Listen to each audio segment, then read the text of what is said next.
Bienvenido familia aquí a este salón de clase improvisado que se ha vuelto tu favorito todos los martes a las 6 de la tarde. Sí, competimos con la Comay.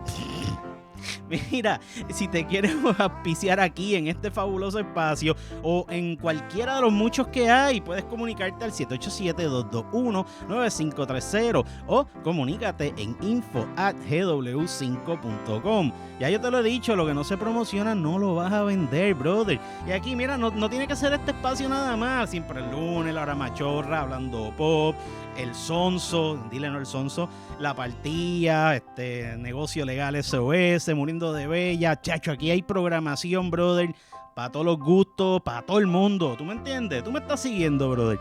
Anúnciate, auspíciate para que, mira, esas ventas hagan cachín, cachín, cachín. Mira, y también muchísimas gracias a todos los que se conectan al super chat, siempre me aportan algo, me comentan, les está encantando el proyecto y eso a mí me tripea mucho. Y poco a poco, porque yo sé que hay gente que me ha estado escribiendo que mira, hazme la historia de mi pueblo. Corillo, denme en break, poquito a poquito vamos a cubrir los pueblos de la isla para que usted conozca la verdadera historia de su pueblo. Así que dicho esto, vamos a empezar esta clase. Gaby, tírame ese intro. Visitante de ambas Américas. The essential facts are these. President Kennedy was murdered in Dallas, Texas. He was shot by a sniper hiding in a building near his parade. Hace ya 33 años, la muerte se posó sobre un cerro en Ponce.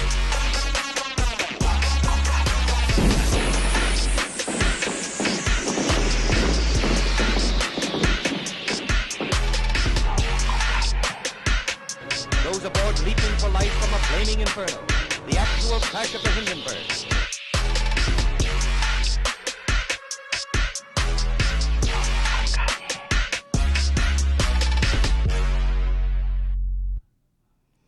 Sí, señor. Familia, bienvenidos a su salón de clase favorito, donde todas las semanas aprendemos con buena información la historia de este gran país.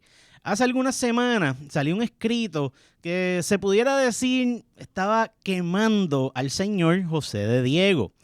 La realidad, yo no comenté mucho, aunque sí vacilé con el tema, porque la verdad, ¿para qué me voy a enchismar con un tipo que tiene 105 años de muerto? También no conocía mucho del hombre, así que mejor no comentaba nada para luego quedar como ignorante. Por si acaso, vamos a conocer parte de su vida por medio de sus cartas, para que así sepan un poco más del hombre, aunque mencionaré bastante del escritor, el abogado y político.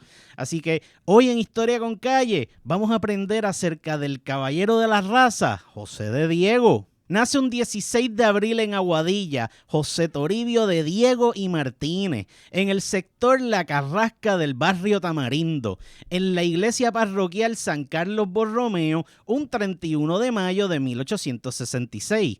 Lo bautiza Luis Ibarra, su sacristán mayor. Hijo legítimo de Felipe Diego y Elisa Martínez, y sus padrinos que fueron José Alonso y Ana Milán, aunque otras fuentes dicen Ana Milobá. Su primer nombre se le otorga por medio de tradición, ya que, por ejemplo, su tío abuelo materno era José Manuel Martínez Tejera, su abuela paterna, Josefa Parajón, su tío materno, José del Carmelo Martínez Muñiz, su prima segunda, Josefa Antonia Martínez Alonso, y su prima hermana, Josefa Rufa. Un estudioso de la personalidad de José de Diego explica que Toribio viene de la religión y la historia social. Hay dos figuras legendarias que se asocian a este nombre. El primero es un Toribio de Betanzos, de Galicia, que era un sacerdote del siglo V que se dice fue sacristán mayor de la iglesia del Santo Sepulcro, quien en compensación por su famosa piedad se le obsequia un trozo del leño de la crucifixión por Juvenal, patriarca de Jerusalén. Este sacerdote se le conoce hoy como Santo Toribio de Astorga. La otra figura asociada al nombre Toribio fue un monje del siglo VI de Palencia. Se dice que este convirtió al cristianismo a los habitantes de la comarca de Liebaná, donde fue construido el monasterio de San Martín de Turieno. En el año 711, debido a la invasión árabe de la península, fueron trasladados el supuesto pedazo de la cruz de Cristo y las cenizas del obispo Toribio a este monasterio. Era un lugar mucho más seguro que Astorga para guardar aquellas reliquias cristianas. Este monasterio era un lugar considerado santo para el cristianismo y símbolo en la lucha contra los infieles, la identidad de una nación que se formaba en medio de una invasión. Meta de peregrinaciones que venían de toda Europa y corazón de Asturias, haciendo Asturias el corazón y centro de la reconquista. Toribio, por honrar al cristianismo y al patriotismo, se escoge por Felipe de Diego y se lo da a su hijo, José de Diego. Sin embargo, se lo quitó de su identificación legal, ya que era un nombre poco respetado por el pueblo. Pero se dice que él trabajó para transmitir los valores simbólicos por medio de su persona y de su obra, como el conseguir mayores libertades civiles para los puertorriqueños y luchar por la independencia del país. La fe católica y la libertad de Puerto Rico fueron dos ángulos de las ideas dieguistas, a las que añádanle a estas sus sentimientos erótico-amorosos que estaban muy presentes desde su juventud.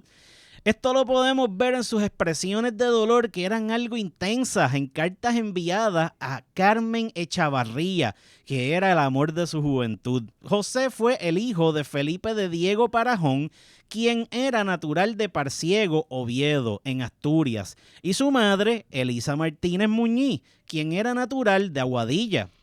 El padre de José era el hijo de los asturianos Alonso de Diego y Josefa Parajón. Se casa con Elisa un 10 de junio de 1865 en Aguadilla.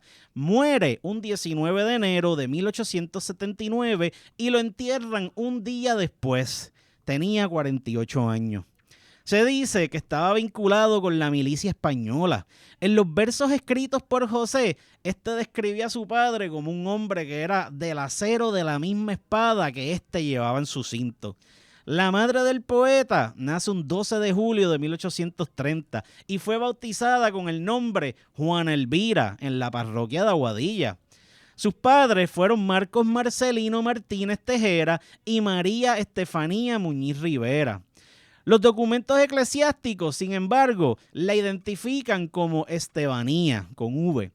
Tenía 3 hermanos, María Cleofe, la mayor, José del Carmelo y María Joaquina. A sus 20 años, un 8 de marzo de 1851, Elisa trae al mundo a su primogénito, que era un hijo natural.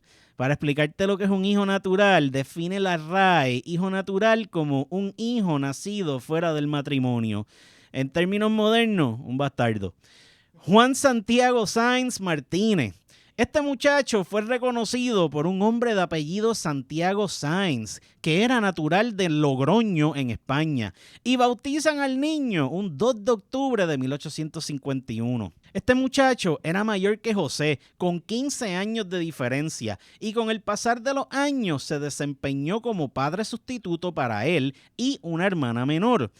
Con la muerte de los padres de José, este hermano tenía la tutela, responsabilidad de crianza y manutención de ambos, incluida la educación profesional del varón. Elisa se casa por primera vez a los 9 años del nacimiento de su primer hijo. Tenía 30 años cuando contrae matrimonio con un gallego llamado Manuel Arcís o Argir Fernández, según documentos eclesiásticos. Era un soldado de San Martín de Mató en Lugo e hijo de Ramón y Manuela Fernández. Su verdadero nombre debió ser Manuel Arger Fernández. Un 15 de diciembre de 1860 nace su segundo hijo y el único del matrimonio, Eduardo Eusebio Argir Martínez, pero este murió a los 10 meses de nacido. A 14 días de la muerte de su recién nacido, fallece su esposo y así termina la relación de Elisa con el segundo español en su vida. 3 años más tarde se casa con su tercer español y el padre de José de Diego. De este matrimonio hubo 3 hijos, que fueron José de Diego el mayor, Josefa Rufa y María Apolinaria, que le decían de cariño Pola. La primera hermana, Josefa, se estima muere para 1870. Elisa muere un 10 de mayo de 1878. El padre de José también muere a principios de 1879, un 19 de enero, y aquí termina la estadía de Pola y José en Aguadilla, siendo huérfano. Es probable que la hermana la trasladaran para Mayagüez al hogar de su hermano Santiago y de Diego es enviado por primera vez para España, específicamente para Santander. La hija de José confirma este viaje y la conducta rebelde de su padre en una entrevista años más tarde. Esta expresó que al quedar huérfano, la familia quiso enviarlo para España a estudiar. El muchacho tenía 14 años y no se quería ir. Incluso se le escapa a la familia y va a esconderse en una finca de su tío en Lares. Adoraba Puerto Rico, no quería irse de aquí y además tenía una noviecita. Su destino, como quiera, fue Logroño, el hogar de residencia de los Sáenz. Pero esos primeros 12 años en Aguadilla fueron suficientes para que José creara esa sólida identidad aguadillana que nunca lo abandonó el resto de su vida. No importa en dónde estuviese José, sus cartas a Carmita lo identifican con su pueblo.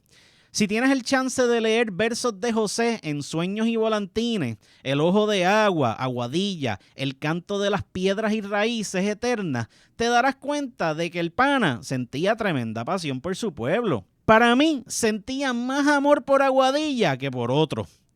De niño, José de Diego tuvo sus estudios primarios en Aguadilla. Él señalaba lo feliz que se sentía durante este periodo, sobre todo cuando faltaba las clases para irse con los panas por el Cerro de las Ánimas y la finca Caimital.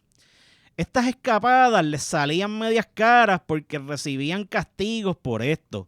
El maestro les metía unos palmetazos que José describía diciendo que eran leves y suaves como caricias. Ya en 1877 empieza a escribir unos versos que llegan a la luz pública en 1880. José empieza a escribir a los 11 años y ya para el comienzo de su adolescencia se lanza a publicar. Al ser enviado por primera vez para España, logra adquirir su bachillerato gracias a la preparación adquirida en Aguadilla.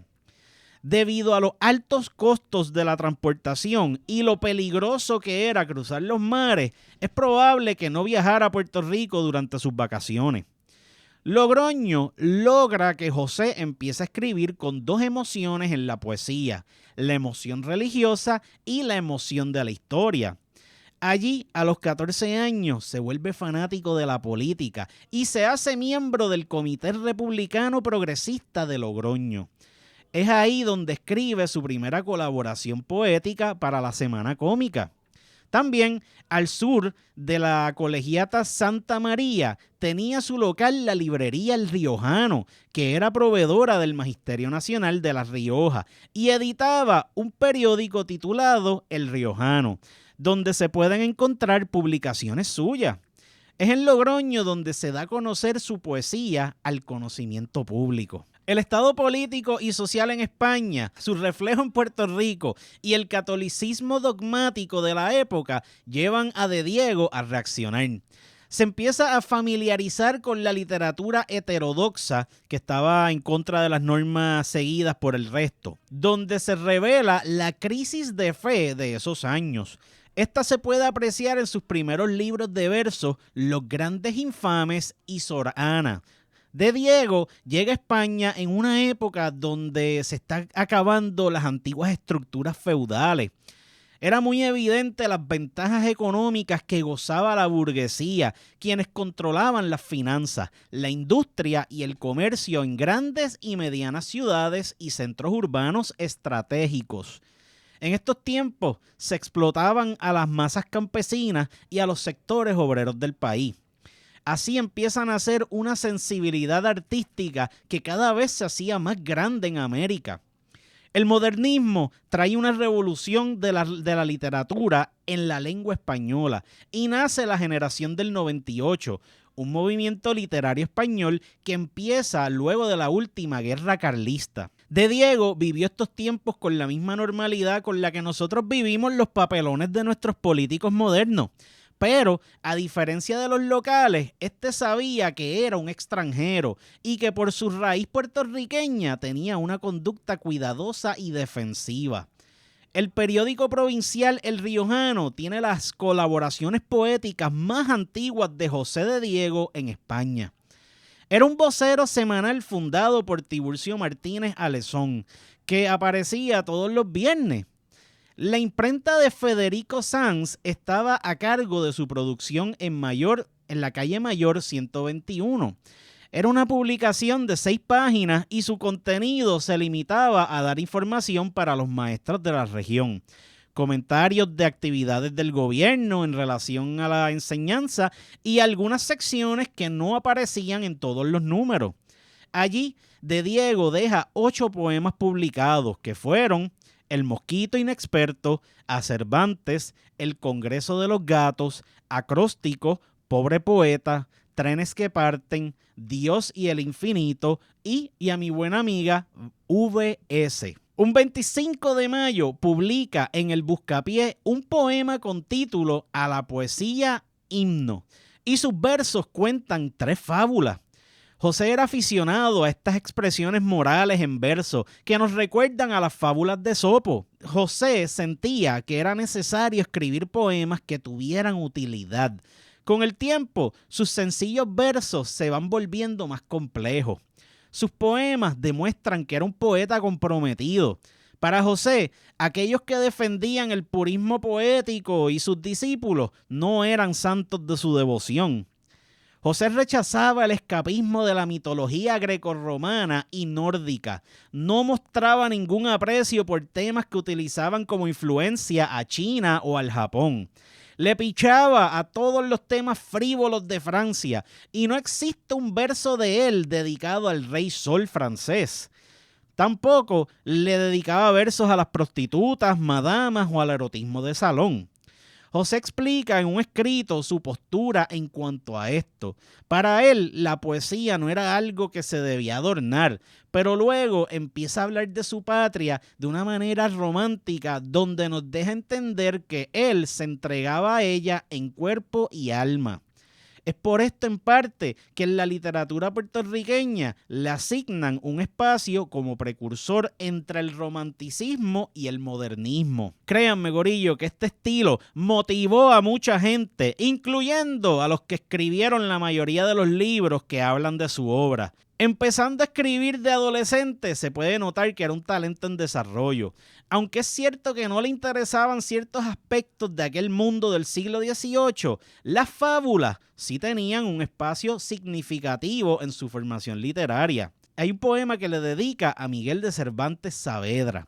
Esta admiración y homenaje se da porque el novelista fue parte crucial en la concepción de la vida en De Diego. Dentro de lo romántico, escribe un poema que nos enseña la visión de José como un ser incomprendido. Su planteamiento es basado en la creencia de que él es un ente superior, ajeno a la inteligencia de la gente común. Aquello era un culto al ego. Por si acaso, gente, esto era algo bien típico y frecuente entre los creadores de la época. José era fan de los símbolos.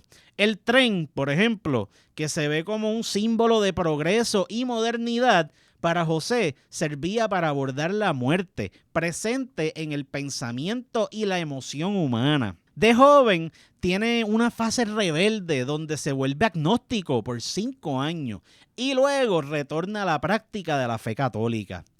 Esto lo ubica entre los poetas boricuas con mejor expresión religiosa.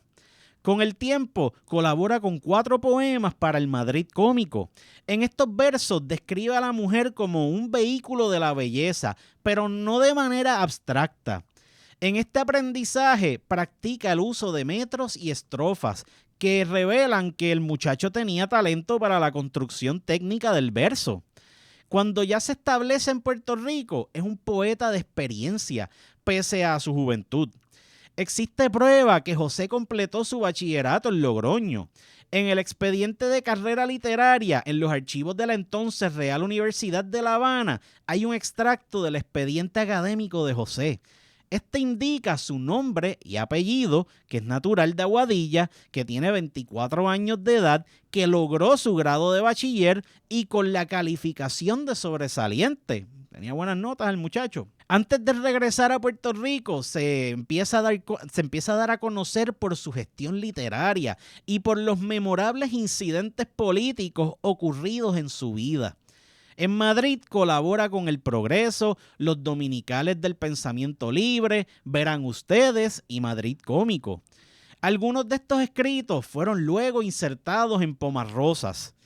Entre Barcelona y Puerto Rico, de Diego, escribe el señor Emilio Mario, que fue descubierto por un historiador de Aguadilla, donde depositó 14 poemas, algunos incluidos en Jovillos. José empieza a escribir en un periódico radical de Madrid a sus 14 años. Escribe para el periódico una composición titulada La Juerga, que fue en contra del ministro de Gobernación Francisco Romero Robledo. Estos escritos fueron denunciados y un juez ordena su arresto, pero fue dejado en libertad bajo la obligación de aparecer una vez en semana ante el juzgado. A la llegada del invierno, José se fue de jangueo para Barcelona y se olvidó de su obligación de aparecer ante el jurado. Un día de noviembre de 1885 es arrestado por un guardia en la plaza de Santa Ana. Primero lo envían para la cárcel de la Garduña en Barcelona. Luego lo trasladan para el Castel de Pilats en Tarragona. De ahí lo tiran en Torres de Serranos en Valencia. Y por último, en este tour de las cárceles de España, lo mandan para la cárcel modelo de Madrid. Narrando la experiencia de las cárceles, lo describe como un viacrucis carcelario, mas menciona que en este mismo tiempo moría el rey Alfonso XII. Con la inauguración del gobierno de la regencia con el Partido Liberal, hubo una amnistía general por delitos políticos. Un frío día de enero sale José de aquella prisión en Madrid y se tira en los brazos de sus compañeros periodistas que estaban allí esperándolo a las puertas del edificio carcelario. Narra José que salió de allí gordo y contento y con la alegría de la juventud. Además, logró escribir algunas memorias en aquel calabozo y sonetos de los que conservó solamente 2. Por escribir cantos de rebeldía, tuvo que comer butifarras crudas y dormir en noches de invierno frías sobre los helados ladrillos de las cárceles españolas. Al salir de la cárcel, empieza a estudiar en Barcelona. En una carta a una amiga de nombre Lola Zapata, de Mayagüez, le deja saber que cursó literatura y metafísica. Esto sí, llegó enfermo a Barcelona. Luego vuelve a la capital donde pasa 3 o 4 meses de jangueo duro por Madrid. En cuanto a sus obras literarias en esta etapa de su vida, estas culminan con Los Grandes Infames, su primera obra. Una de las pocas noticias que existen acerca de esta obra se da gracias a Manuel Fernández Junco en la sección Gacetilla de su periódico. Esto se publica estando José preso en la cárcel en Madrid y todo indica que lo compartieron amigos en su nombre. A finales de julio de 1886, José regresa a Puerto Rico y le cae a casa de su hermano Juan Santiago en Mayagüez. Al llegar, su hermano le dice: "Te vas de aquí. Cuando quieras estudiar, vuelve". José le sonríe y no le contesta nada. Solo agarra su maletín y se presenta en Aguadilla. Aquí llega a casa de Juan Manuel Román, uno de los hombres más importantes de la villa del Jaicoa. Juan Manuel Román era un comerciante aguadillano que pertenecía al ala liberal del pensamiento puertorriqueño y se identificaba con el autonomismo de la época. El hombre era dueño del Café América y de Diego lo señala como contratista del encendido público del pueblo, o sea, trabajaba a los faroles. José se sentía agradecido con este señor, ya que en momentos de necesidad fue generoso con sus padres y él sentía gratitud con su compueblano. Una vez de vuelta a su Aguadilla natal, empieza a participar en actividades culturales entre un pequeño grupo de aguadillanos interesados en la literatura. Una noche de poesía organizada por Rodolfo Hernández López en su imprenta La Voz del Pueblo, escuchan a José leer Sor Ana. Antes de empezar a recitar su poema, los presentes solo se fijaban en aquel muchacho sin cejas, de poco pelo y descoloridos labios. Pero una vez comienza a hablar, había algo en su entonación que llamaba la atención de todos los presentes. Es para esta época donde José conoce al primer amor de su vida, Carmita. Un día, Rodolfo Hernández invita a De Diego a su casa en la calle San Carlos. Por la calle venía un grupo de muchachas que salían de la misa y entre ellas se encontraba Carmita Echavarría. Esta llega a casa de don Rodolfo y la invitan a almorzar. Carmita tenía 15 años, era de piel blanca, cabello rizo negro, ojos oscuros, tenía un pequeño lunar en la garganta que llamaba la atención de sus admiradores y añádele que tenía una voz preciosa la muchacha. José estaba enloquecido con esta mujer.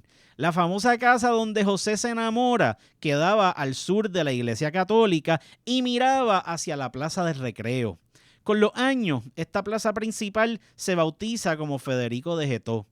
Desde su reconstrucción en 1955 y para 1988 la rebautizan como la Plaza Rafael Hernández. María del Carmen Máxima Echavarría Acevedo, también conocida como Carmita, y la cual conocemos en la poesía de José de Diego como Laura. Fue la quinta hija de una numerosa familia. Sus padres fueron Manuel Ernesto Echavarría Gallá y María del Carmen Acevedo Rivera. A 19 días de conocer a Carmita, de Diego le escribe su primera carta a la joven. Él tenía 20 años en ese entonces y Carmita 16. La carta tiene de fecha 27 de diciembre de 1886 y es la única carta que le dedica este año. En esta carta la califica como su adorada y se despide con un amigo amorosísimo.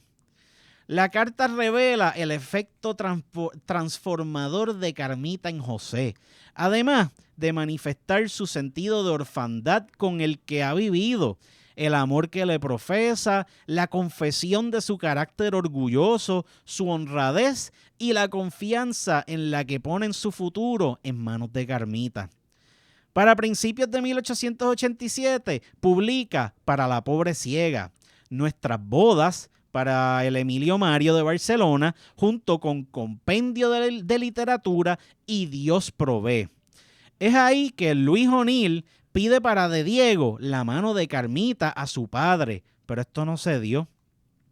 Algunos miembros de la familia Echavarría no querían mucho a José. Esto motivó el escrito Nuestras bodas, donde hasta inventa 2 hijos, Alfredo y Carmita, que se proyectan como alter ego de cada miembro de la pareja.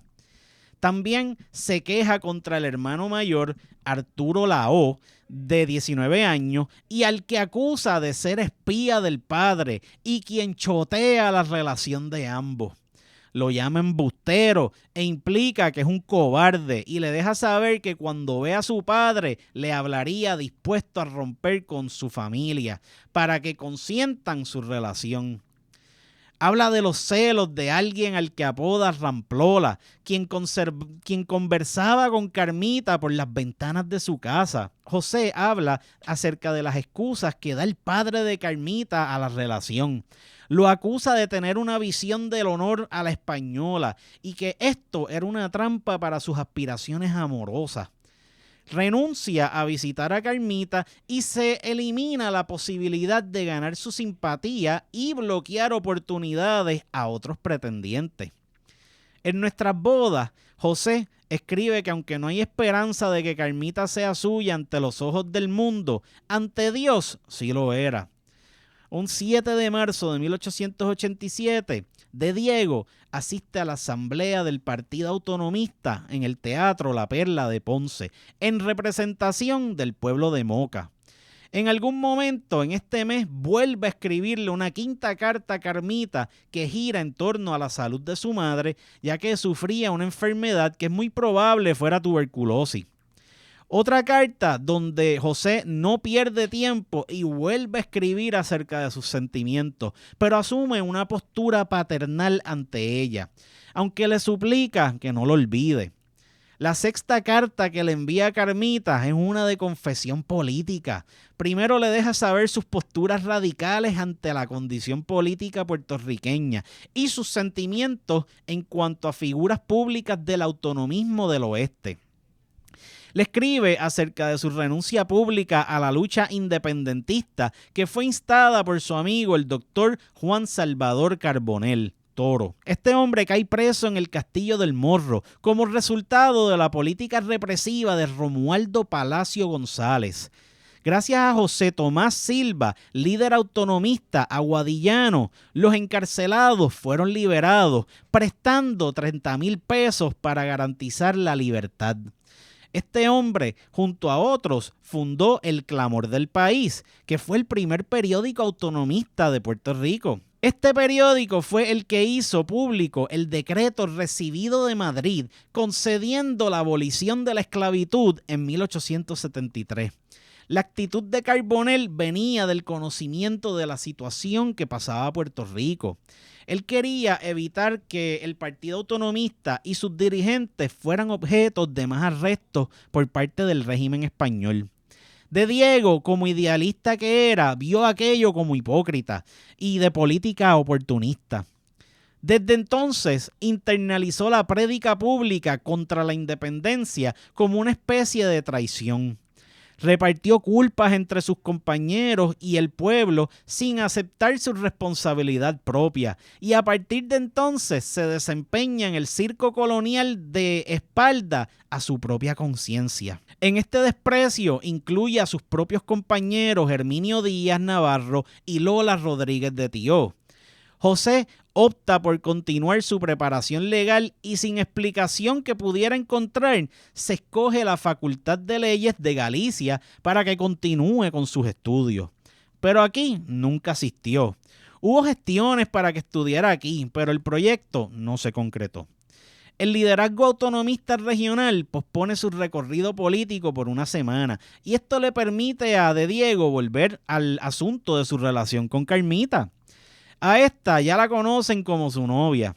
La Asamblea Autonomista de Ponce fue presidida por Román Valdoriotti de Castro y aquí comienza la carrera política militante de José y pronuncia un discurso donde recibe las felicitaciones del líder de aquella histórica reunión.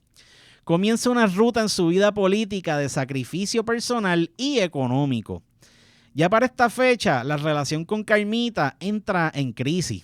Primero hay un desinterés de parte de la muchacha. La familia sigue jorobando con que no lo quieren. Y aparece un competidor amoroso que cuenta con el aval de la familia de Carmita. Con resignación, De Diego ya sabe que Carmita le está pichando. José vuelve a bregar con sus estudios, cubre Santander y Barcelona, donde comparte un mes con su hermana Pola y luego vuelve a Madrid. Aquí se entera de la muerte de la madre de Carmita. Existe una carta despachada a Mayagüez con fecha de 20 de mayo que cuenta la visita que De Diego hizo a Carmita en Aguadilla. Esta carta narra que él siente que pronto le llegaría un gran sufrimiento, que su despedida será el comienzo de un gran tormento, que eventualmente perdería su cariño, aunque reitera su intenso amor por ella. Le deja saber que si lo deja, se iba a matar o enloquecería. Que su amor por ella opaca el de su familia y le ruega que lo quiera y que antes de abandonarlo, mejor que se muera. Un 6 de junio, De Diego trata de partir hacia España, pero el viaje se le atrasa por el exceso de pasajeros a bordo, procedentes de Cuba. La Guerra Grande provoca una avalancha de gente que desean abandonar el país. Un 7 de junio vuelve a escribirle a Carmita. En esta carta se menciona a Lola Rodríguez de Tió y al doctor utuadeño Eduardo Casalduc Colón, padre de la poeta guadillana María Ismael Sotera Casalduc Martínez. El médico no era del agrado de José. Este lo califica de mentiroso y bellaco. Así, sucesivamente, de Diego envía muchísimas cartas a Carmita. Un 20 de abril a las 6 de la tarde aborda el Ponce de León hacia España. El buque no partió hasta las 11 de la noche. José estaba medio enfermo, incluso con fiebre. De Diego continúa enfermo durante la travesía, pero al pasar por Aguadilla apenas divisa algunas luces del pueblo y se lamenta el dejar atrás los huesos de su madre y a Carmita, que se le presenta en un sueño donde entra a su habitación y él la besa. El ponerle final a la relación amorosa con Carmen Echavarría trae un nuevo sentido a la vida de José. Aunque al principio se sentía solo y triste por separarse, eventualmente lo refleja en su amor por Puerto Rico y la incertidumbre de no volver quizás a ver la isla. Cuenta José que le vuelve la fiebre que ya tenía previo al viaje, pero que el paisaje marino lo ayudó a mejorar. Viaja en uno de los mejores camarotes porque le pasa dinero a alguien para que esto fuera posible. Y este comenta que el dinero hace tantos milagros como el Dios barbado de las iglesias. A bordo pasaba algunos ratos con un estudiante de medicina en Galicia de apellido Font, que venía de San Sebastián del Pepino. Los demás pasajeros eran peninsulares que regresaban con buen billete a sus lugares de origen en España. José comentaba ante esto: bendiga a Dios a la tierra que harta de oro a tanta gente, mientras ella se muere de hambre. Esta situación, combinada con la lentitud del barco, lo desesperan. Le mentía a la gente diciendo que no era estudioso y luego les establecía que a Dios y a los libros les debía nada más que lo poquito que sabía y lo poquito que valía. Por fin llega a Santander, España. De ahí se mueve para Barcelona con el propósito de concluir su carrera en el campo legal y así hacerse merecedor de su amada ante sus ojos y los de la familia de ella. No se sabe por qué no se va a vivir para Madrid como había considerado, pero se cree pudieron ser dificultades académicas. También pudo haber permanecido en Barcelona por la relación geográfica, cultural y social que pudo aquí tener gracias a su hermano y a la familia. Pudiera ser también que juzgó prudente el andar alejado del ambiente madrileño donde sufrió malas experiencias políticas. La manera en que se batía el cobre en Madrid lograrían que se envolviera en actividades peligrosas que lo alejaran de la meta de lograr su carrera profesional. Una vez en el ambiente académico catalán, gestiona la fundación del periódico La Universidad y escribía bajo el seudónimo Caramanchel. Entre 1887 a 1892 comienza a escribir versos en La Semana Cómica, dirigida por un amigo cubano de nombre José Fernández de la Reguera, donde publica 65 poemas en ese periodo. Estos versos nos darían luz acerca de la cultura de la ciudad condal, la formación académica legal, testimonios de distintos aspectos de la vida española y señalamientos de las difíciles relaciones metropolitanas con Puerto Rico. El ambiente tan frívolo de Barcelona lo empieza a hastiar, sobre todo cuando recuerda a Puerto Rico, en especial a su Aguadilla. José se entera y se preocupa por la represión del gobernador Palacio, quien encarceló en El Morro al patriciado puertorriqueño. Para ese entonces, aquí vivimos un periodo bien horrible causado por el régimen español en la isla. La práctica del componte se utilizaba y esto es un método de tortura utilizado por cuerpos policíacos y militares contra cualquier elemento puertorriqueñista y revolucionario. En estos tiempos vuelve José a escribirle a Carmita, pero esta vez para saber de ella, ya que le angustia pensar que pueda estar enferma o muerta y que prefiere el que deje de quererlo por otro hombre. Nuevamente, los celos se meten en la mente de José. Carmita le contesta enseguida, debido a que el doctor Eduardo Casalduc Colón le vino a Carmita con un chisme al que De Diego interpreta como un intento de indisponerlo con ella. El doctor se puso a asociar a De Diego sentimentalmente con alguien del área oeste. El incidente se considera tremenda deslealtad de esta persona que, además de herir los sentimientos de Carmita, pretende arrebatarle su amor. José le pide que evite al doctor y le asegura que la quiere más a ella que a sus propios hermanos. Por cierto, el chismoso doctor fue el futuro asesino de Federico Acevedo Rivera, el tío de Carmita. Enterado de la situación de los compontes, elogia un artículo combativo que cree fue escrito por el doctor Manuel Martínez Rosselló y culpa de la situación insular a Francisco Cepeda Taborcías, de quien se ofrece información detallada en una carta a Rodolfo Hernández López. Acusa como responsable jerárquico del gobernador Palacio González al ministro de Ultramar, Víctor Balaguer. En su última comunicación de Barcelona para Rosa Acevedo Rivera, le envía una carta a Pedro Acevedo Rivera, con quien asistió a la Asamblea Autonomista de Ponce. La carta se debía a que José había recibido información sobre un percance que le ocurrió al hombre por Mayagüez, que debió ser de tipo político por sus ideas liberales y por la represión por la que pasaba la isla bajo Romualdo Palacio González. Pedro Acevedo Rivera fue un líder autonomista y el tío materno de Carmita. José está muy consciente de la tiranía política metropolitana y alude a sus experiencias carcelarias todavía frescas en su memoria en las distintas localidades españolas. José tuvo que practicar la autocensura del artículo La hija maldita, ya que le tiraba muy fuerte a Víctor Balaguer. El ministro de Ultramar era famoso por su tolerancia a los atropellos, arrestos y encarcelamientos masivos en Puerto Rico. La Guardia Civil de Palacio González fue responsable de aplicar torturas brutales a liberales y a los independentistas puertorriqueños. Carmita le escribe a José enfogonada y celosa por un poema llamado Catalina, que apareció en el Madrid Cómico.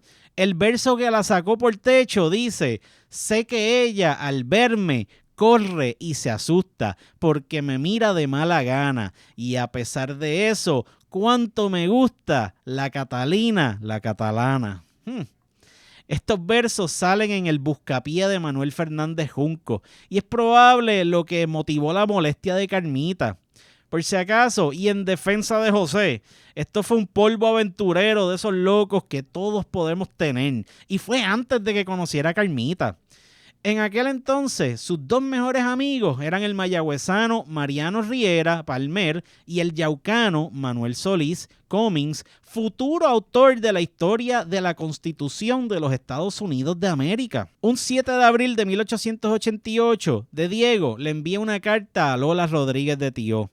En esta le habla de su relación con Carmita y de los papelones que le había hecho pasar la muchacha. De Diego menciona la conducta impropia y traidora del doctor Casalduc Colón por chota al contarle de sus aventuras con otras mujeres. La situación en Barcelona en ese entonces no era una muy buena. La familia real representaba una carga económica para España.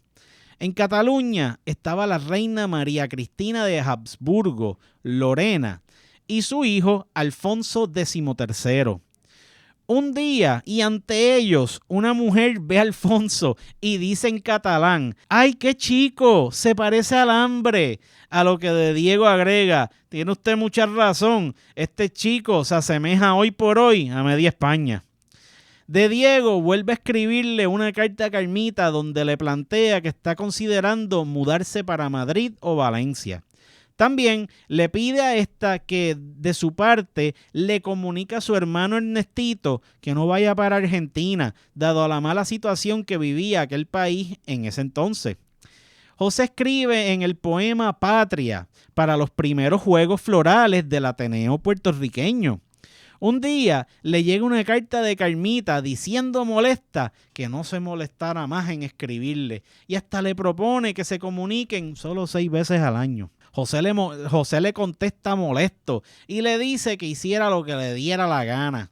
De manera manipuladora le dice que no exigirá más, que le habla de sus sufrimientos, de sus cansancios, desvelos y de un medallón que ella adquirió. Le dice que pudo comprárselo allá a mejor precio si se lo hubiese pedido. Le promete su foto y les recuerda que tiene 2 mechones de su pelo y que no le enviaría ninguno suyo porque no quiere. José habla también en algunas cartas su sospecha de que en el correo eran unos ladrones porque le robaban las revistas y otros envíos que hacía. Expresa su disgusto por el español Francisco Cepeda Taborcias, que estuvo preso por su militancia autonomista y que hizo llegar cartas a Román Valdoriotti de Castro y Juan Salvador Carbonell Toro a Rafael María de Labra. Un 26 de julio, José se entera que Carmita tiene un nuevo amor y suplica desesperado para que no lo abandone y que ha prestado oídos a quien lo acusa de libertino. Una situación que entristece mucho al prócer, quien confiesa que le han ganado la partida. José no vuelve a comunicarse con Carmita y un 26 de octubre redacta una carta a Rosa Acevedo Rivera, una mujer de Aguadilla que se encontraba cerca de su corazón y que siempre le contaba sus intimidades amorosas. En esta carta revela que fue abandonado por otro en un tono de desaliento ante el proceder de Carmita. Le da las gracias a Rosa por ser su confidente y le escribe como un hombre devastado, desesperado y al borde de la locura. Lo único que le da fortaleza es Dios y la memoria de su madre. Sobre su rival en el amor, Alfredo Víctor Enrique Copich Delgado afirma que lo va a odiar toda su vida y con el alma. Recuenta lo que sufrió mientras Carmita estaba enferma y cómo se propuso a darle celos con otros. Para finales de noviembre escribe su famoso A Laura, epístola. José se comunica con Rodolfo Hernández López para informarle que Luis O'Neill llevaba 2 meses sin responder correspondencia, al igual que sus hermanos Juan Santiago y Pola. Manuel Fernández Junco no paraba de enviarle la revista puertorriqueña y el Buscapié, pero José no quería hacerle llegar más colaboraciones para La Voz del Pueblo, porque tenía la queja de que cada vez que salía algo suyo, no le enviaban el periódico.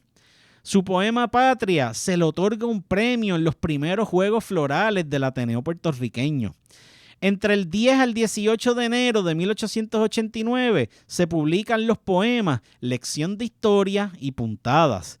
En otra comunicación con Rosa, José le deja saber que lamentaba la tardanza del correo, que lamenta el no recibir correspondencia de O'Neill, que se estaba volviendo loco, que se había puesto bien flaco, que caminaba como una sombra en la calle y que no pudo examinarse en las asignaturas que les correspondían porque no había estudiado. Admite que la distancia y una ausencia de 3 años eran fuertes para una muchacha de 17 años. José estaba medio malito calculando edades porque Carmita tenía en realidad 19. José reitera que nunca aborrecerá a Carmita, sino que la amará toda la vida. En un momento de su vida, José hace unos señalamientos proféticos en su vida. Primero, dice no tener esperanzas de volver a Aguadilla. Y lo segundo, el que no lo iban a enterrar al lado de su madre. Dicho y hecho, las veces que regresó a su pueblo fueron en viajes ocasionales, sin propósitos de quedarse, e igual cuando murió, que sus restos fueron depositados en el cementerio Santa María Magdalena de Pasí, en el Viejo San Juan. Su salud mental estaba caótica, ya que en un mes se gasta 200 duros, lo que son el equivalente a 1,000 pesetas, en jangueo y locuras, cosa que logró el que se sintiera débil de salud. Además, que había dejado de estudiar y escribía poco a sus hermanos. Él mismo se extrañaba por su conducta y hasta asegura haber olvidado escribir versos. Al publicar Epístola a Laura, le pide a Rosa que lo lea porque era el desahogo de su interior. Dice él que no se ha fotografiado y que el bigote le crece enorme. Quería tomarse una foto con su bigote para enviarla y luego afeitarse para que vieran las condiciones en que se encontraba. Un 7 de abril le comunica a sus amistades su deseo de que a Laura apareciera en La Voz del Pueblo de Aguadilla. Se publican De Tejas Arriba y De Tejas Abajo en la Semana Cómica, pero el primer soneto aparece por error bajo la firma José Fernández de la Reguera. A Laura, Epístola, se publica por fin en La Voz del Pueblo y a Lola, que sale en la Semana Cómica. José comienza a quejarse contra la malicia o falta de profesionalismo de los empleados del correo y hasta le echa la culpa de los problemas que tiene para comunicarse con su gente en Aguadilla. En un comunicado a Néstor A. Rodríguez Escudero le deja saber que desperdició su tiempo de estudios durante los últimos 6 meses por la pérdida de Carmita. Le promete dedicarse a atender su carrera universitaria descuidada. Su meta es regresar a Puerto Rico con el título de abogado.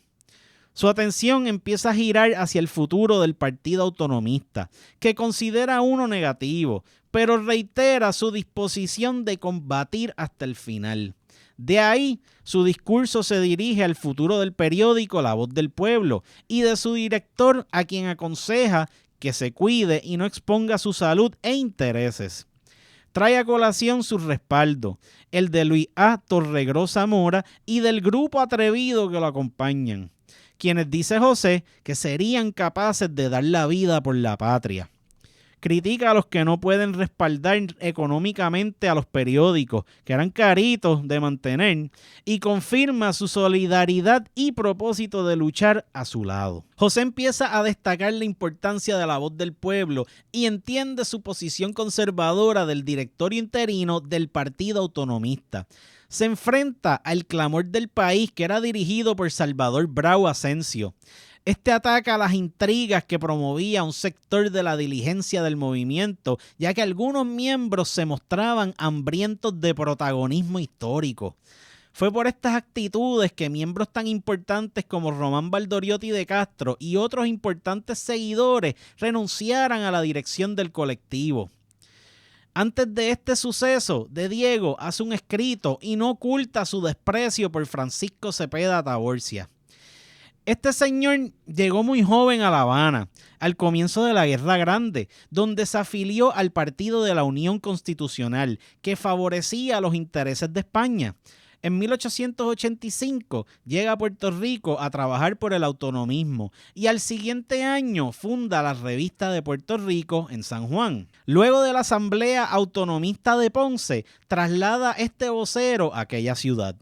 Cepeda Taborcia hizo gestiones para desbancar la dirección del Partido Autonomista a Valdoriotti de Castro, en complicidad con el dirigente cubano-español Rafael María de Labra y Julián E. Blanco Sosa, su lugarteniente. Publicó el Catecismo Autonomista y la autonomía al alcance de todos, y luego se enfrenta y reta a Luis Muñoz Rivera.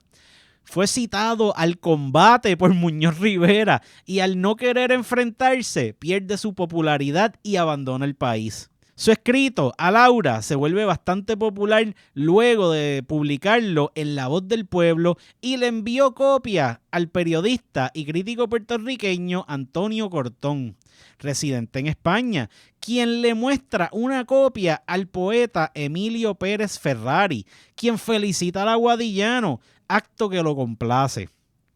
Otros poetas y dramaturgos parece que no les tripió mucho, pero a De Diego eso no le importaba, ni le importaban las opiniones de poetas ni críticos.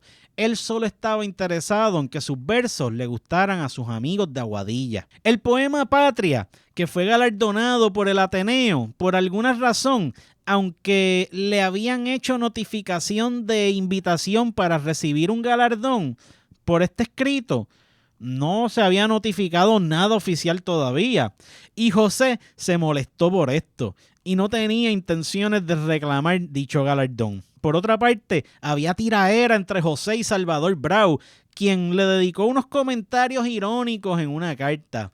Brau estaba mordido de que seleccionaran a Patria por encima de los versos de él. El tiempo va pasando y Carmita confiesa de Diego que si esa situación le hubiera pasado en Puerto Rico, se suicida. La familia Echavarría tenía su hogar en la calle Santa Bárbara, que hoy es la calle José de Diego.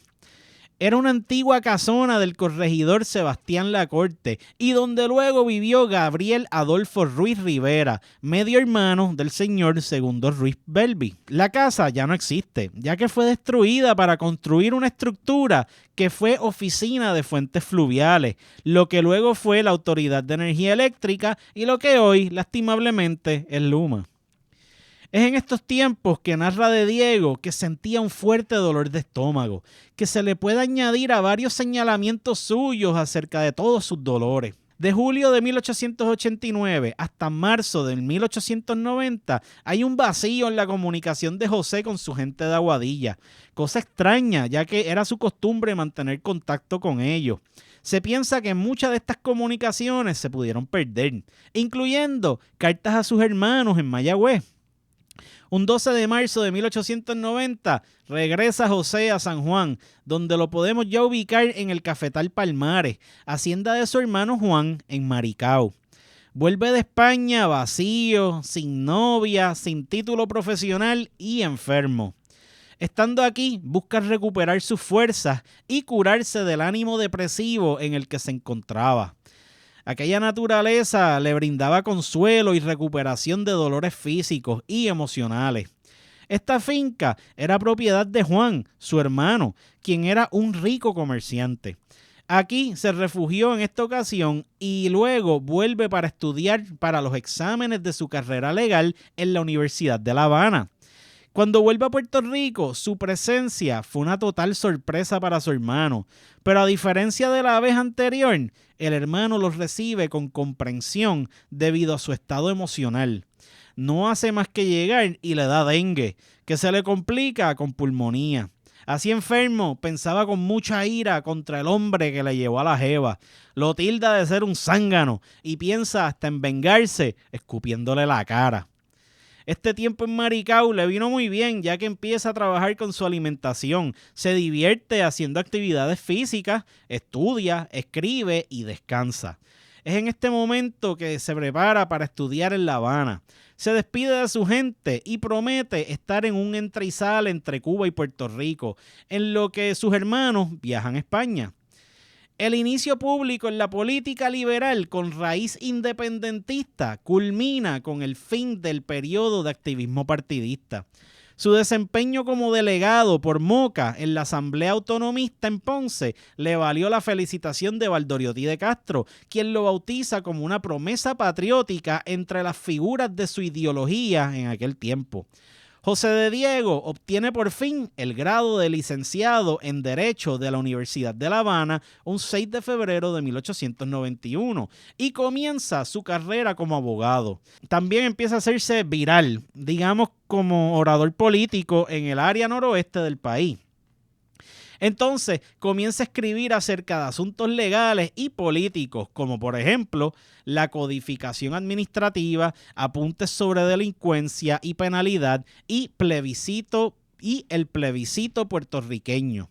Escribía también para periódicos de Aguadilla, Ponce, Caguas, Arecibo, San Juan y varios otros. Gran parte de sus poemas en Pomas Rosas y Jovillos están escritos y publicados, pero hay mucho camino para recorrer si queremos buscar todas sus obras. Su ideología independentista fue silenciada originalmente dentro del ambiente autonomista partidista. Con la salida de Valdoriotti de Castro del juego político, de Diego actuó bajo el mando de Luis Muñoz Rivera. Muñoz dirigía la oposición al gobierno oficial en la colonia desde las filas liberales. Su postura era la de amigo leal de los norteamericanos con el Partido Federal. finalmente conduce a la oposición amistosa del Partido Unión de Puerto Rico a prolongar el régimen norteamericano durante los primeros años del siglo XX. José de Diego fue un representante de los intereses de aquella naciente burguesía. La actuación en el campo político de José tuvo lugar en los primeros 18 años del siglo XX. Sirvió con eficacia en una economía donde habían grandes fronteras entre los puertorriqueños y los extranjeros. No podemos negar su fidelidad a la independencia y esa idea de que la libertad de la patria debía cumplirse en el ejercicio histórico de las ejecutorias humanas. Comienza triunfando en la política y alcanza las posiciones de secretario de la Asamblea Autonomista en Mayagüez. Fue representante del Ministerio Fiscal en el Juzgado de Primera Instancia de Arecibo, subsecretario de Gracia, Justicia y Gobernación, magistrado de la Audiencia de lo Criminal de Mayagüez por el mayor general John R. Brooke. Fue miembro de la Asamblea Constituyente del Partido Federal, presidente y fiscal de la Audiencia de lo Criminal en Mayagüez, formó parte del Consejo Ejecutivo del Partido Federal, miembro del Consejo Ejecutivo, representante por Mayagüez a la Cámara de Delegados por los partidos Federal y Unionista. Fue uno de los fundadores del Partido Unión de Puerto Rico, líder de la mayoría de la Cámara de Delegados, presidente de la Cámara de Delegados, presidente del Partido Unión de Puerto Rico, fundador de la Unión Antillana, creador de la Academia Antillana de la Lengua, presidente del Ateneo Puertorriqueño, dictó conferencias en el Ateneo de Madrid, la Casa de América en Barcelona y fue electo presidente de la Cámara de Representantes en Puerto Rico. Pero antes de todo esto, y lejos de ser el caballero del idioma y de la raza, que a veces metía las patas con errores ortográficos, tenemos un muchacho deprimido y enmaricado, pensando en qué rayos le tenía preparado el futuro. Pero ahí, con 24 años, ya estaba a la par con los mejores autores de la época en España y en la isla. La verdad, nadie es perfecto, y José no estuvo exento de grandes problemas. Llegó a ser el puertorriqueño más brillante de su tiempo. Era bastante polifacético, considerando sus trabajos como poeta, periodista, ensayista, orador, abogado, legislador y político. Su labor como periodista es una de las más destacadas de los 2 últimos siglos. Fue nuestro primer gran orador de masas y uno de los mejores ensayistas políticos en Puerto Rico. Fueron pocos los que se le paraban al lado en la práctica legal y es la máxima voz del independentismo del principio del siglo XX. Su epistolario amoroso es único en nuestras letras y está ahí junto a nombres como Julia de Burgos y Clara Lear en el siglo XX. Otros tienen cartas de amor o notas sobre la angustia social y política, pero ninguno en el siglo XIX tuvo la buena suerte de que se conservaran casi en su totalidad. Sus confesiones íntimas, en parte, se las debemos a Carmen Echavarría, que conservó la mayoría de todas estas cartas. Al graduarse de la Universidad de La Habana, llega a Mayagüez y hace su práctica en el bufete de Rosendo Matienzo Cintrón. De ahí le comunica al periodista de Aguadas, Rodolfo Wenceslao Hernández, que se mudaría para Arecibo. Antes de hacer esta mudanza, se prepara para participar como secretario en la Asamblea del Partido Autonomista en Mayagüez, donde inicia su carrera como orador. Es en ese momento que se proyecta como líder dentro del partido. También comienza una relación personal y política con Luis Muñoz Rivera. Cayetano Colitoste narra la llegada de José en Arecibo. Dice que llegó una mañana y fue recibido por el poeta José Maquiavelo. José iba a establecerse en Arecibo en sociedad con el notario José Agustín de la Torre. De este enlace profesional, estos dos se hicieron bien panas. Aquí también José contrae matrimonio con Petrita, como con cariño le decían sus padres, que de Diego le dedicó versos hasta mejores que los de Laura. Estos estaban escritos para Petra Lucila, piedra y luz como el diamante. Un enojado y ofendido José no quiso añadirlo en su libro Pomas Rosas. En el día de su santo, José contrae matrimonio con Petra Lucía de la Torre Berríos, un 19 de marzo de 1892. Este primer matrimonio es un suceso de su vida que muy pocas veces se recuerda. Petra era hija de un rico propietario llamado José Agustín de la Torre. Fue una importante ceremonia y hubo fiestas según cuentan los que tuvieron el privilegio de ir. Entre el 18 y 19, los prometidos fueron festejados con serenatas y el 19 lo fue la novia en el almuerzo por la orquesta de Ángel Mislán. A las 11 de la noche salen los novios para la iglesia junto con los familiares y amigos íntimos de estos jóvenes. La novia llevaba un traje de raso blanco, adornado y de azahares, y fue vestida por su prima Alejandrina Berríos. El novio estaba de etiqueta. La madrina llevaba un lujoso traje de seda tornasol y las señoras y señoritas todas con trajes elegantes. La iglesia andaba iluminada y había un gentío inmenso esperando a los novios. Ya en el altar, los novios son casados por el cura vicario Lucas Yadó. Y los testigos fueron el juez de primera instancia, Antonio Goicouria y Ricardo Gandía. Y sus testigos, Pola de Diego y Tala de la Torre. Vuelven a las 12 a la casa de los padres de la nueva esposa, seguidos por la multitud, que fueron más de 2,000 almas. Luego del reparto de capas y besos, pasaron al comedor, donde había una mesa de herradura adornada por la señora de la Torre, y donde tomaron asiento sobre 60 personas, y otras esperando la segunda tanda. Hubo derroche de comida, dulces, licor y llovió el champán. La fiesta se acabó a las 3 de la mañana. A 5 meses de la boda, un día, José requiere los servicios médicos de Cayetano Coli Toste por una condición delicada de salud de Petra Lucía. Cayetano vivía en San Juan para aquel entonces y tuvo que tomar el tren para Arecibo a prestar sus servicios médicos. El médico nunca indica cuál fue la naturaleza del dolor de Petra, pero se lo cobró caro a José, quien tuvo que pagar 200 pesos. De Diego le contestó con 100 pesos en oro y los otros 100 en poesía. No sabemos qué le tuvo que operar Cayetano a Petra, ni por qué tuvo que venir él en específico desde la capital, cuando otro médico competente podía ayudarla. Parece que se trataba de una dolencia bastante íntima que requería la atención de alguien discreto y de confianza. Un año más tarde, José se comunica con Hernández López para hablar de la acogida que tuvo la Fundación de la República en Arecibo. Esto era un bisemanario que salía miércoles y sábado. Se imprimía en lo que hoy es la calle Ramón Emeterio Betance y operaba bajo la dirección de Alejandro Salicrup Colón. En esa imprenta se da a la luz pública uno de los primeros libros del lugar, llamado Notas Perdidas. Esto era una antología de poetas de la villa del mismo Coli Toste. La República duró 6 meses. José se quejaba de la indiferencia de los aguadillanos con sus trabajos. La realidad, Aguadilla era un pueblo republicano que no tuvo la oportunidad de ser representado por De Diego en la Asamblea Autonomista de Ponce en 1887. Esa oportunidad le tocó a Moca y en la Asamblea Autonomista de Mayagüez asistió como representante suyo. Toda su vida de legislador sirvió a la comunidad mayagüezana, donde tenía su residencia permanente fuera de San Juan.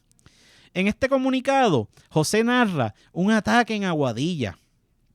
Un febrero 27 de 1825, unos buques colombianos llegaron a la punta del país, donde hoy está el faro, y echaron al agua lanchas tripuladas por 50 marineros. Penetran el fuerte, lo atacan por sorpresa usando a su favor la oscuridad de la noche, matan a los guardias y entierran los cañones. En la pelea sale herido José Varela y mueren Salomón Salguero y Gerena y el artillero Francisco Bodega. Un puertorriqueño llamado José María Valverde viene y desentierra los cañones, los vuelve a colocar en su sitio, los habita para el combate. Los barcos insurgentes intentan desembarcar las tripulaciones confiados en que los cañones estaban fuera de servicio y pensando en exigir subsidio de guerra a los vecinos. Esto no se dio debido a que fueron rechazados por los aguadillanos. La pelea duró más de 2 horas sin que hubiesen muertes por parte de los nuestros. Y así se retiran los barcos, ya convencidos que era inútil infiltrarse en la isla gracias al valor de los boricuas. La realidad, estas eran fuerzas independentistas americanas de origen bolivariano, pero para la gente de Aguadilla se trataba de corsarios o delincuentes marinos. De Diego escribía en verso y prosa para la República. El vocero se llamaba así por su afiliación al republicanismo federal, liderado por el escritor y político catalán Francisco Pi y Margall, bajo el régimen de la Primera República Española. En Chile, Eugenio María de Hostos, desilusionado de los politiqueros peninsulares, catalogaba aquel régimen como la República de los Charlatanes. El incumbente de aquel régimen fue Estanislao Figueras y Moragas, que gobernó por 4 meses horribles. Este fue sustituido por el catalán Francisco Pi y Margall en la jefatura del Estado por un poco más de un mes. De Diego dirige la República hasta el 6 de mayo de 1893 por una calumnia de la que fue objeto. Se la acusó de plagio, cosa que no fue cierta. Con el tiempo se termina también su sociedad con el suegro, José Agustín de la Torre, por este señalamiento profesional. El traslado para Arecibo viene en parte por una orden de Muñoz Rivera para que atendiera la difícil situación política. Se trataba de organizar y poner orden en el autonomismo de ese municipio. Aparte de sus luchas políticas, económicas, profesionales, sociales y culturales de José, en Arecibo debemos recordar que tuvo muy mala suerte en su vida sentimental. De Diego fue muy desgraciado en su primer matrimonio, aunque tuvo mucha culpa. Joven y de carácter alegre, se iba de jangueo todas las noches con Pepe Maquiavelo y otros panas. Daban serenata por todos los barrios a las doncellas y a las casadas. Regresaban bien tarde en la noche a sus hogares. Su esposa quiso ponerle un alto a los jangueos de José y ahí empiezan los disgustos que transformaron su amor en puro odio. Una tarde le dice su entonces esposa que si esa noche no llegaba antes de las 12, tan pronto el reloj de la plaza diera la última campanada, iba a mandar a cerrar la puerta de entrada, se iba a acostar y iba a dar la orden de que no se le abriera la puerta. José empieza a reírse y se va a janguear. Llega todo loco, pasado la medianoche, y dicho y hecho, no podía entrar a su casa. Empezó a llamar, tiró piedras al balcón, buscó hasta un carpintero y mandó a tumbar la puerta. Sube las escaleras del hogar lleno de rabia y de ira, despide a todos los sirvientes y va y amenaza a su esposa con un revólver. Petrita no se dejó intimidar, le hizo frente, bajó las escaleras y se fue para casa de sus padres.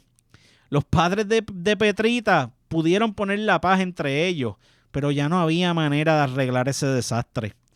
Petrita se las desquitó muy bien de José, pues le puso tremendos cuernos con el doctor Manuel Figueroa Girau, que venía de fama donjuanesca. Cuenta el licenciado Juan Ramón Ramos que andaba un día en casa del galeno cuando llega un baúl de parte de Petrita con un papel que decía: "Te espero en San Juan". A pesar de la mala conducta de José, quería a su manera extraña a su esposa. Ella fingía armonía al vivir con él y José se creía el cuento de que su mujer era un ángel. Petrita le pide permiso un día para pasar una temporada con su madre y su abuela y José la acompañó hasta el tren y hasta le ofreció buscarla a la capital en una semana.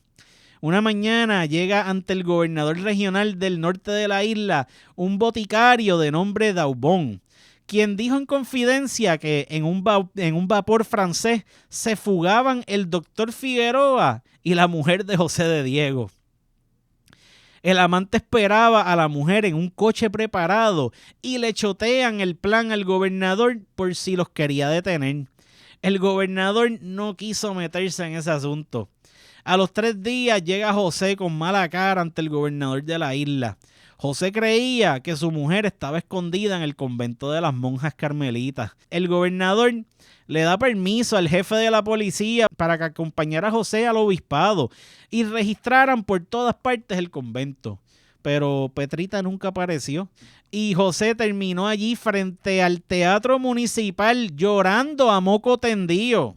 Al otro día vuelve de Diego ante el gobernador y esta vez el hombre le confiesa toda la verdad.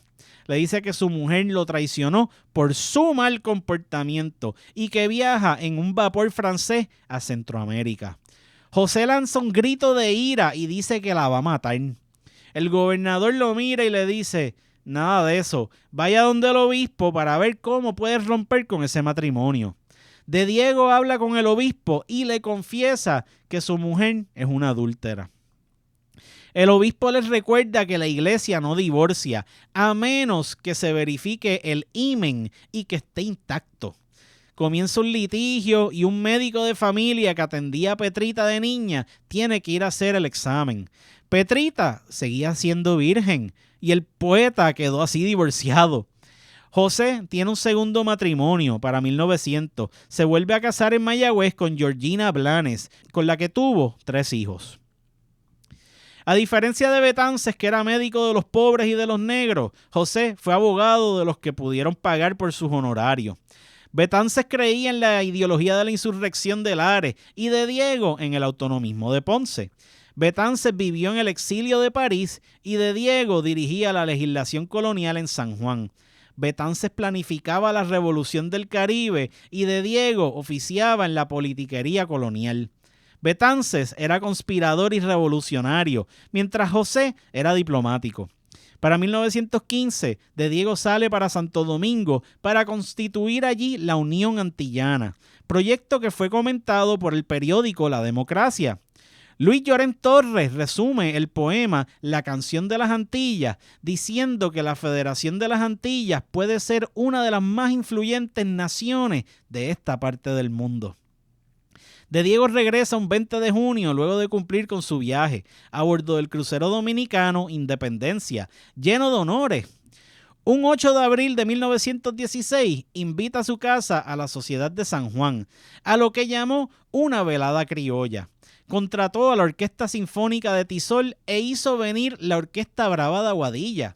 En el intermedio de la velada obsequió al público con refrescos y dulces típicos. Luis Llorent Torres recitaba décimas jíbaras graciosísimas con aquel arte con el que solo él tenía de decir aquellos versos con acento campesino, que obviamente aprendió allí en Collores.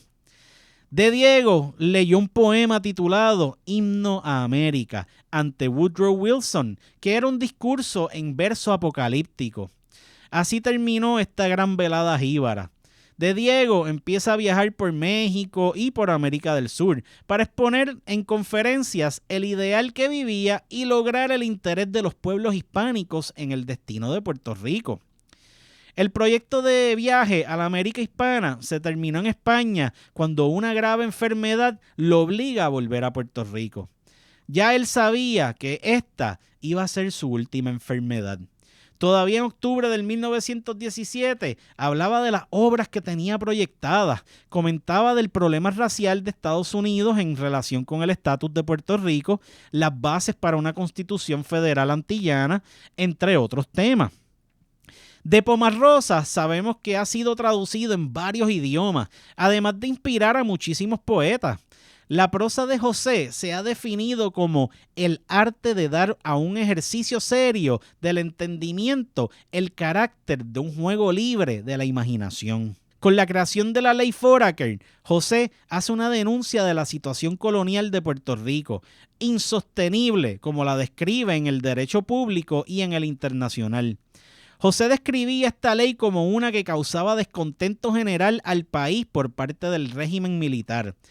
régimen de gobierno sin representación en las más altas esferas, donde el pueblo no vota libre y soberanamente sus propias contribuciones y donde estábamos sujetos a una oligarquía de 6 hombres quienes por nombramiento presidencial forman la mayoría de la Cámara Alta y están al frente de los departamentos ejecutivos.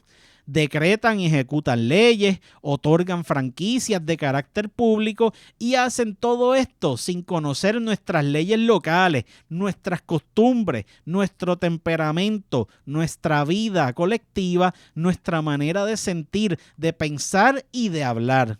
Para apoyar esta denuncia, utiliza parte de una declaración hecha por el Partido Demócrata en Kansas, quienes dicen que la ley Foraker impone al pueblo de Puerto Rico un gobierno sin su consentimiento y un tributo sin representación. Ella deshonra al pueblo americano por repudiar un solemne compromiso hecho en su nombre por el comandante general de nuestro ejército, al cual los puertorriqueños le dieron la bienvenida para la ocupación sin resistencia de su territorio.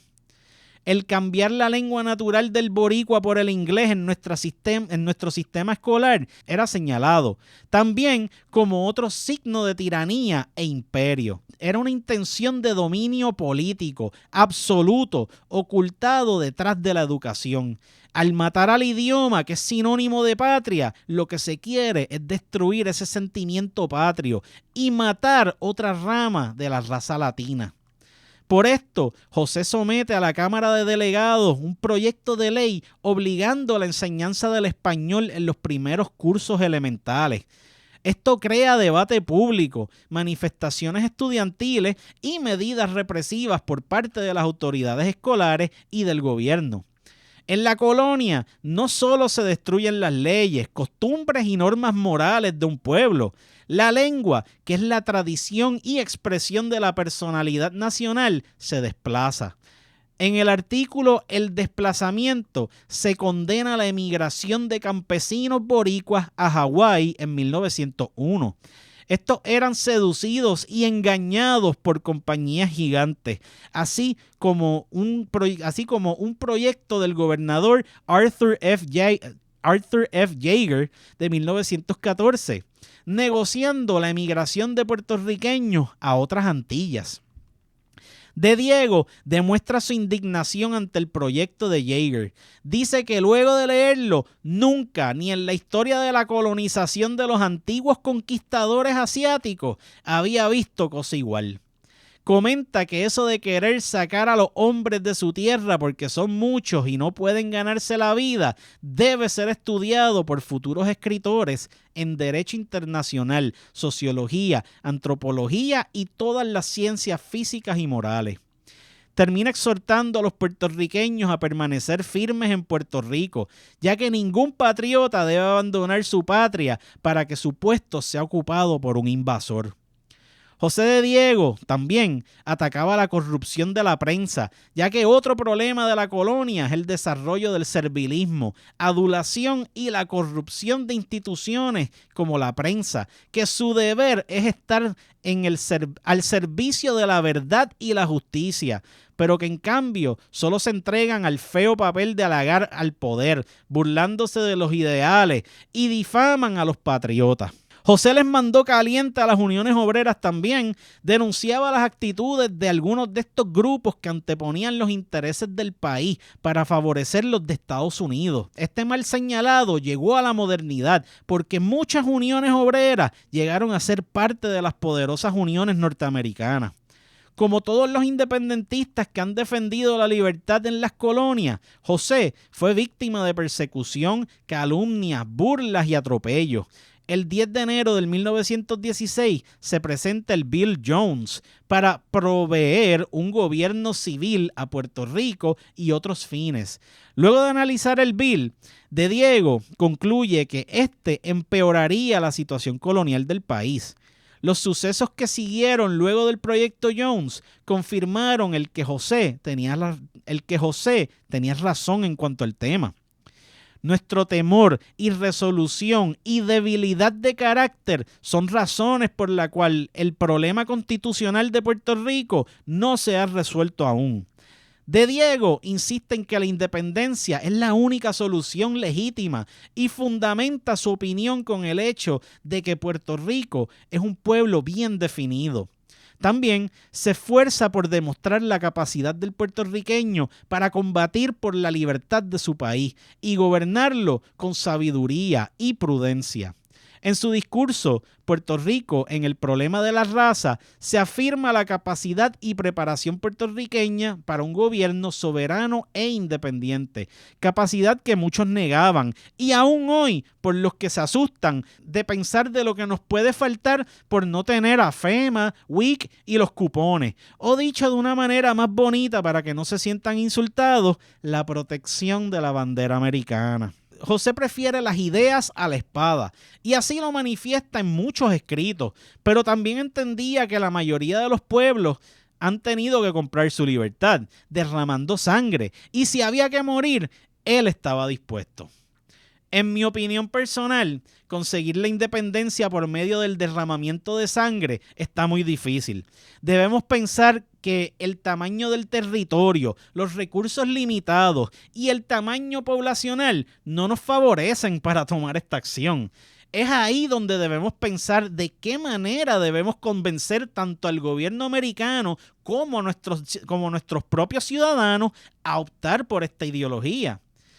Los enemigos de la independencia siempre buscarán razones para destruir o posponer la realización del ideal. Sus argumentos siempre son los mismos y se ocultan en el temor, la timidez, la indecisión, la subversión de valores y la inseguridad que son los resultados de nuestra situación colonial actual. El revolucionario en José despierta porque sentía que el honor de los puertorriqueños era mancillado al permitir que un poder extraño actuara sin resistencia alguna en el territorio. Existe un cuento en donde convence a Muñoz Rivera de visitar la fortaleza para exponer sus puntos de vista al gobernador general Macías. La visita era con el fin de solicitar las armas que se almacenaban en el sótano de la mansión ejecutiva, con motivos de cambios recientes por el ejército español para equiparlo con fusiles más modernos. El gobernador les pregunta si querían esas armas de verdad para defender a España, y José le contesta: no, señor gobernador, el poderío de España está perdido en América, las queremos para defender a Puerto Rico. El gobernador no le contestó, pero se nota que en parte estaba de acuerdo por la sonrisa comprensiva que le dio. Pero ya esto era tarde. El ejército norteamericano llegó a Ponce desde donde el general Nelson A. Miles lanza una proclama diciendo que él no venía en son de conquista, sino de libertad, y que todos los derechos de los puertorriqueños serían respetados, porque la bandera de Estados Unidos no cobijaba hombres ni pueblos esclavos. José de Diego, años más tarde, dijo a una comisión de congresistas norteamericanos ante la Cámara de Representantes la necesidad de que se cumpliera esa promesa del general Miles. A pesar que el gobierno autonómico fue sustituido por uno militar, José aceptó el nuevo estado de las cosas con la esperanza de que la promesa norteamericana se cumpliría eventualmente. José no conocía aún la hipocresía de la diplomacia norteamericana. Con los años llega la ley Foraker, como ya les mencioné, que era el mismo régimen militar vestido de paisano. Bajo esa ley es que se organizan los primeros partidos coloniales, que se pelearían por las migajas del poder ficticio que les aparentan otorgar. El Partido Federal Americano, presidido por Muñoz Rivera, y al que por simpatía a su amigo ingresa José de Diego. Pero los norteamericanos apoyaban al Partido Republicano Puertorriqueño, que era dirigido por Barbosa, al extremo de apoyarlos a cometer actos de atropello contra los adversarios republicanos. En protesta a este sistema, Rosendo Matienzo Cintrón organiza un movimiento de unificación patriótica fuera de toda alineación partidista, donde se pudieran agrupar los puertorriqueños amantes de la libertad y la justicia para luchar por la independencia. La organización fue llamada Unión de Puerto Rico y fue fundada en los principios de la Liga de Patriotas que había tratado de organizar antes Eugenio María de Hostos. Esta organización era un instrumento más apropiado para salvar a Puerto Rico, pero la mató al nacer Luis Muñoz Rivera. En la Asamblea del Olimpo, donde se constituye la Unión de Puerto Rico en 1904, José de Diego tiene la batalla más ruda de su vida al defender con fervor el derecho de Puerto Rico a constituirse en una república independiente. Como quiera, el partido dominado por Muñoz Rivera era solo una caricatura de lo que quería constituir Matienzo Cintrón. Con el tiempo, José se quita del partido colonial y se decide a crear un organismo más apropiado para conseguir la independencia del país. Para bloquear las actividades de José, se provocan 2 asambleas del Partido Unión de Puerto Rico.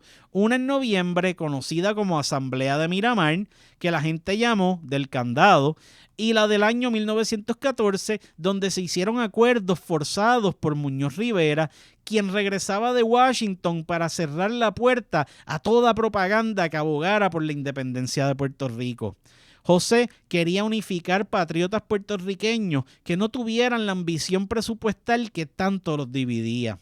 Prepara un manifiesto dirigido al pueblo que nunca llegó a ver la luz pública, ya que se lo impide Vicente Balbás Capó, director de El Heraldo Español, a cuyo periódico fue enviado para su publicación. Un 23 de agosto de 1915, da un discurso en la Plaza Valdoriotti de San Juan, donde habla de su teoría patriótica, que decía: «Juro por mis hijos que en el camino que me he trazado no retrocederé ante nada ni nadie, y aseguro que los verdaderos enemigos de la independencia no están en el Partido Republicano. Estos la combaten francamente. Otros quieren matarla, diciendo que la aman, pero que todavía no es el momento de sacarla a plaza. Y el momento ha llegado, y es hora de que el pueblo conozca a los amigos y a los enemigos de la independencia. De mí sé decir que no estoy dispuesto a defender la independencia y acercarme al gobierno para pedirles destinos. El cheque es el enemigo más encarnizado que tiene el ideal de la independencia de Puerto Rico». Con este discurso rectifica su postura política anterior, cuyo error nunca trató de justificar. Debemos aprovechar las experiencias de estos hombres y mujeres que ya no están para no repetir los mismos errores del pasado. Si seguimos ignorando experiencias y no rectificamos los errores, vamos a seguir en el mismo círculo vicioso. De Diego hablaba de lo importante que era unir los pueblos de América para así poder medir fuerzas contra la Gran República del Norte y así reconciliar a todas las razas de la tierra. Los seguidores de José, en su honor, fundaron el Instituto José de Diego, que desempeñaba gratuitamente una cátedra de Derecho Romano. Nace también la Academia Antillana de la Lengua, una institución que tenía por objetivo mejorar la cultura antillana con armonía con otros organismos similares de habla hispana. Los discursos de José en el Ateneo de Madrid y la Casa de América en Barcelona consiguen que la prensa española lo bautice con el nombre El Caballero de la Raza. Sus batallas políticas y por la independencia tuvieron que parar por ese gran regalo de la vida llamado salud. La muerte de José ocurre un 16 de julio de 1918 y al momento de su muerte se encontraba en Nueva York. Se dice que murió por una endarteritis cerebral. Su salud ya estaba muy mala y su proceso de muerte comienza con una neumonía visitando a Madrid. Con la noticia de su muerte hubo duelo en Cabo Rojo, San Sebastián, Yauco, Aguadilla, Mayagüez, Vieques, Vega Baja, Río Grande y San Juan.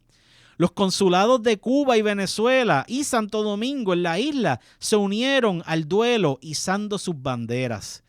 Sus restos llegaron a bordo del barco de vapor Brazos a los muelles de San Juan y allí fueron recibidos por una multitud. Fueron muchos los que participaron de los ritos fúnebres antes de su enterramiento en el cementerio Santa María Magdalena de Pasí. La procesión llega hacia el Capitolio y atraviesa la calle Tanca, el Casino Español, la Plaza de Armas, donde se le llena su ataúd con una lluvia de flores, hasta que llega al espacio de la Cámara de Representantes, donde se realizó el velatorio. El homenaje póstumo fue muy formal y realizado por instituciones y grupos como el Colegio de Abogados, el Ateneo Puertorriqueño, la Casa España, alumnos del Instituto de Diego en Mayagüez, el presidente de la Cámara de Representantes, el republicano Manuel F. Rossi y el presidente del Senado, Antonio R. Barceló.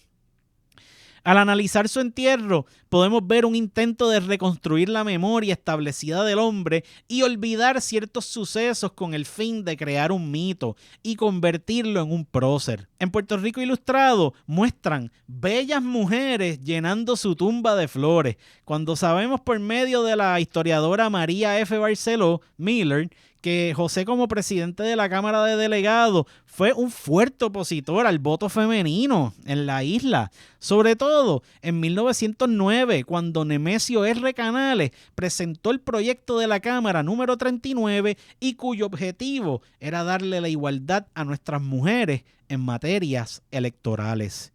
Y con esto, corillo, culmino parte de la historia del prócer José de Diego. Mi trabajo aquí no es venderte al hombre como si fuera algún tipo de deidad, como hace nuestro sistema de educación. Yo quiero que conozcan al hombre y al hacer el research siempre busco lo bueno, lo malo y lo gris. Usted llega a sus propias conclusiones. Familia, espero que les haya gustado este episodio, que mucho voy a tener que editar, Dios mío. Nada, son cosas que ustedes no ven. Quiero darle las gracias primero al Centro de Investigación Social Jesús T. Piñero en la Universidad Ana G. Méndez y su recinto de Carolina, que siempre me dan la mano sin ningún tipo de problema y ahí me ayudan y me envían emails de información que les aparece. Esas bibliotecarias son las mejores, corillo.